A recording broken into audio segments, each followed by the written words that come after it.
Hey guys, it's Apollo here, and it's time for a deck profile, this time Chaos Breaker.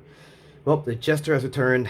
I am glad he's back in standard format, and for a good reason he's nerfed, and I think it's perfectly understandable, because if he were to be back, it would be similar back in the day in V or in the G or the OG era.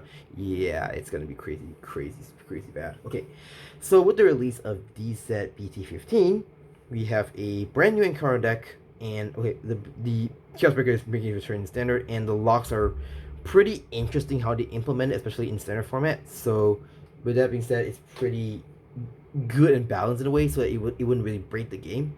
So I'll go through the deck in full, and then I'll explain the reasons, my reasonings, my own thoughts on why Chaos Breaker with the new stuff, with the deck itself, is actually pretty balanced. So now talking, let's go on to the deck profile. Okay, so let's go on to the right line. So the right line, okay, give me a sec. There we go. Okay, starter, you run Selenium. I mean, you have to run Selenium because the Great One Neon requires a Star-vader as a greatest Star-vader from Soul, and it's interesting they chose Selenium. I really wish they gave Dust to Unicorn, but Selenium came in the same set as Chaos Breaker, so it is what it is. Great One being Neon. Neon skill, when this unit arrives from a Great Zero Star-vader, which is this one, you can toss one across the deck, choose up to one Star-vader, reveal it, put in hand, shuffle the deck. Second skill on Vanguard Cycle, not that important, but I'm just going to anyway. When you see the boost, if your Vanguard is a Screech Joker Star-vader, for his balance is 5k power. And grade 2, you run Radon. So Radon skill, if your opponent has no front row rear circles, if you were to write Chaos Breaker from the right deck, you can write it for free. So essentially, what this means is that your opponent has a dilemma whether they want you to discard the right having regards on the front row, or if they fear scared about locking, they can just empty the rear circle and you can write for free. So it's a dilemma, and it's pretty interesting how it goes. And second skill, when this unit attacks, if your Vanguard is a Great Trigger Star-vader, this unit gets spiky power. I mean, not that important. And before I move on to Chaos Breaker, which is right here, the guy himself, I want to say that there are some builds out there which are using the Prison right line, which for the Great Grid 1. Mainly they have a slow charge and the set order in the order zone so that you can countercharge with Bubble Line and all the shenanigans here and there. So you can run that. I would say, at least for my build, it's the soul shard isn't okay. I mean, free fairy. If you just want to put a set order, you might as well do that. But honestly speaking, because the deck has a lot of ways to soul charge rather than just relying on the prison order to soul charge, I would say I'll explain more a bit, but you'll see if So, grade 3 is Chaos Breaker right here. So act one front circle, once per turn, cast one, choose one of your opponent's rear guards and lock it. If you did not lock a front row rear guard, you draw one, and for its turn, this unit gets 10 power. So very, very similar in the sense to Zirconium in the V format, except that it's a lock. It's a lock on a rear guard basically. Second skill, continuous on Vanguard Circle. During your turn, if you have a lock, if your opponent has a lock card, this unit gets the red text. Continuous on Vanguard Circle. If you're 4 or more damage, or you personalize his turn, and your opponent has a card, but yeah, if you play a turn, all your front row regards with Star-vader carding gets 5k power until the end of turn, and this unit also gets 10k in a crit. So essentially, basically, if it's pretty much limit break. So if you have gone to limit break or you personal right, you essentially give power buff to your Star-vader rear guard circles, Star-vader rear guards, and then this guy gets 10k crit. So it does keep crit pressure. So you can kind of see this is like some elements of Zirconium from the V series, except this is more akin to like the original. They're doing the limit break games, which is why they have the limit break or personal right restriction. And the third skill is auto Vanguard Cycle. During any player's end phase when their cards are unlocked, you can a special soul blast one Star-vader. You draw one and retire all the unlocked cards that were unlocked, basically. So what that means is also saying that it's not crazy like the V or the OG Chaos Breaker, where you draw for every rear guard you unlock and retire. This one only has a fixed 1 card per turn. So it means regardless of how many cards you unlock, you only can draw 1. So I can see kind of why they had to nerf it, and you'll see more in support later on that they did nerf the lock. So yeah. So let's go to grade threes. The grade threes, I run 3 personas, obviously. I mean, nothing to say here, right? And then the support card is pretty, well, he's back actually. I play for Infinite Zero. So Infinite Zero skill, if your Vanguard is a Star-vader, this unit gets intercept, all the falling below, and plus 10k shield. Auto, if you have 4 more damage or a persona roll this turn, this cost can be paid by spells too, and if you were to choose, instead of choosing one rigor, it's just 2. When this unit is placed in a rigor circle, you +1, choose one opponent's rigors and lock it. At the end of your turn, you unlock the card that's locked by this effect. So you can kind of see that where Chaos Breaker's skill is a full turn, full lock. The one that you see in Infinite Zero and there's Palladium, which I'll explain more in a bit, is you can say Messiah lock because it doesn't really lock a full turn, which otherwise if it does lock a full turn, then the game will be dead at this point. But yeah, essentially it's good because it does restrict your opponent from doing intercepts or skills whatsoever. At the same time, it also, they're not going to go crazy with lock, so they will always retire in a turn to bigger skill. So, second skill, Auto, on rigor circle, when you attacks, if your opponent has a lock card, this unit gets 5,000 power. If your opponent has two instead, or more, instead of 5k, it gets 10k. Third skill, Auto on rigor circle, once a turn, when your grade 3 Vanguard attacks, if your opponent, if for this turn you lock something, you can, sorry, let me go back a bit. So, when your grade 3 of Vanguard attacks, if for this turn this card is not bestowed by its own ability, you can any best tree stand regard. So you'll notice that Infinite Zero and Palladium allows Chaos Breaker to attack as early as turn 3 to have 5 attacks. So it's crazy because having a 5 attack deck as early as if you're going first, even going first, is pretty threatening. So I'm pretty surprised and surprised because multi-attack isn't really. I'm not really surprised that all decks can multi-attack, but at the same time, having 5 attacks in turn, like the first turn alone, so in turn 3, pretty good. I would just say that. Okay, so Mario Gal's piece of choice, it is Primordial Heartblaze.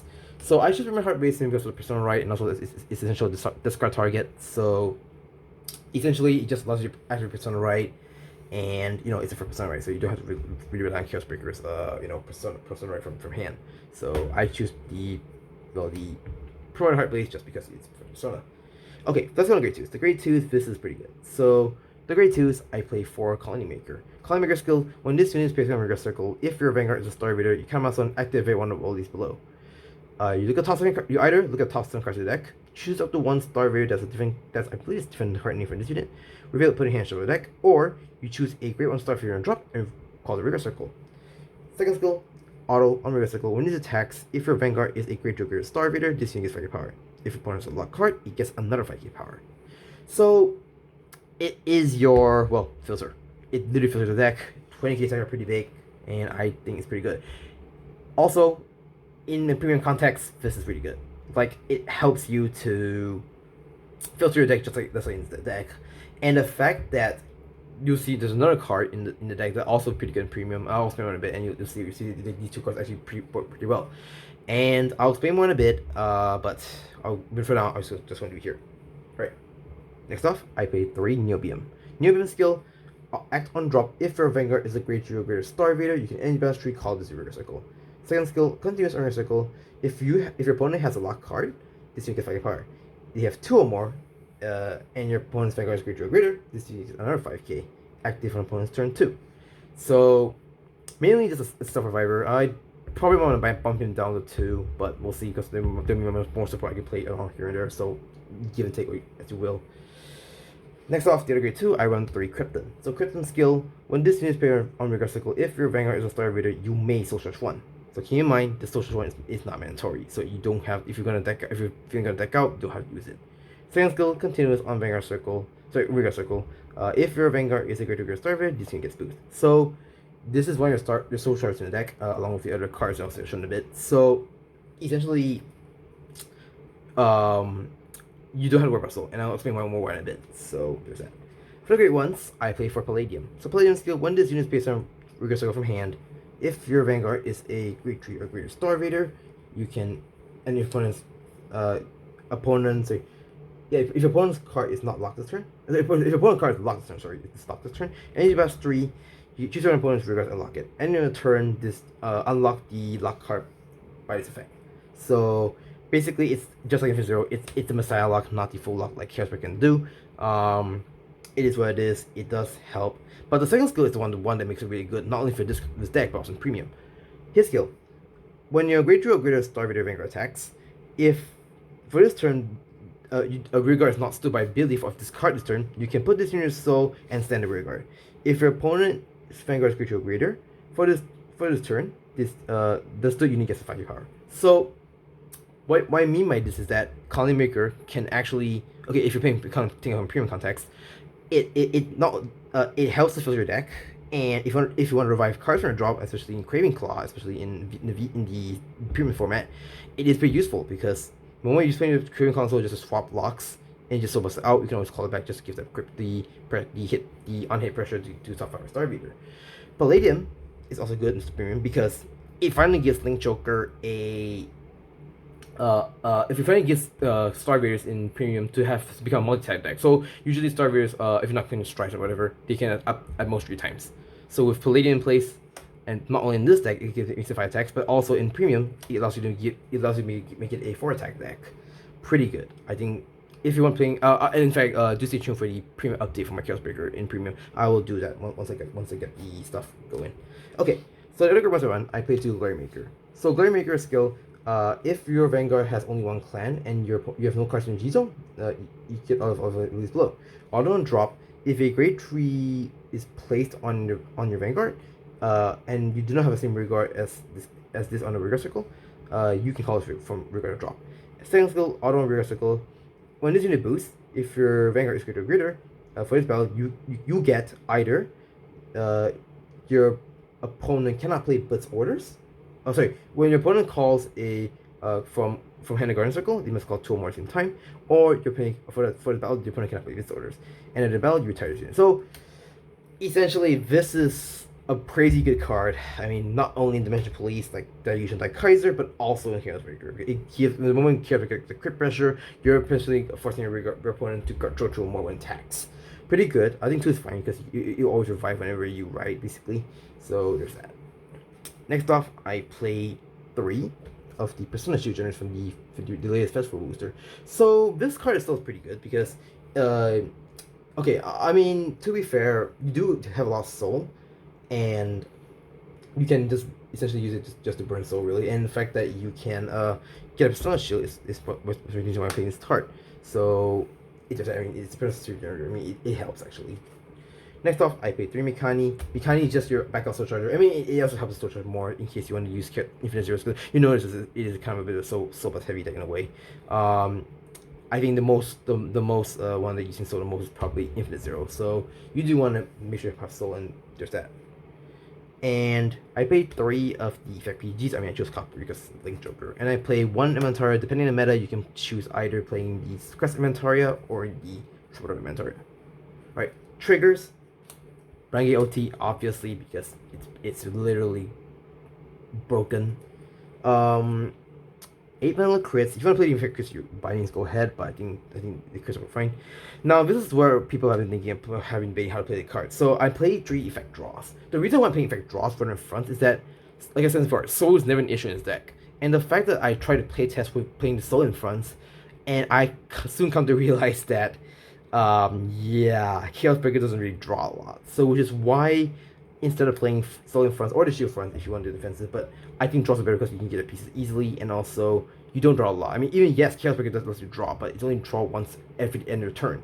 So I rather, you know, be more consistent and get the pieces faster rather than just relying on the other cards just to get draw power. And of course I play 4 vanilla heals. So yeah, that's it for my deck profile on Chaos Breaker. It is a real wild ride. Holy crap. Like, I've never imagined Chaos Breaker coming out in standard format. I mean, it has to at some point, but we never. It's one of the last few decks we want to see in standard format, and boy, they did a great job in actually balancing the deck. I mean, yes, it's not crazy strong like in the G era or the V Premium or even the OG era. I'm so glad, you know, they Chaos Breaker has gotten the attention, and I'm glad to have it right in front of me. With that being said, that's it for my deck profile. Thank you guys so much for watching. If you did like it, do like, share, comment, subscribe, stay tuned for more videos, and I will see you in the next video. Peace.